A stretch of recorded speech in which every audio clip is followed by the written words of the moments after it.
हा टमाटरचा प्लॉट आहे. आपण पाहू शकता या टमाटरच्या प्लॉटला सुरुवातपासून आपण फक्त ग्लो लिक्विड सोडलेलं आहे.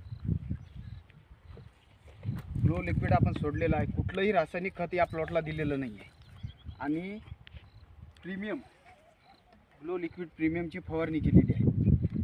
2-3 फवारणी झालेली आहे आणि 2 ड्रिचिंग झालेली आहे. याच्यात आपण या टमाटरला माल पाहू शकता.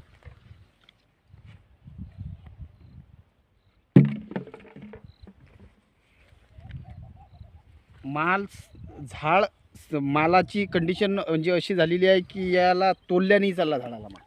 इतका भरपूर प्रमाणात माल लागलेला आहे आणि झाडाची कंडिशन सुद्धा एक नंबर आहे.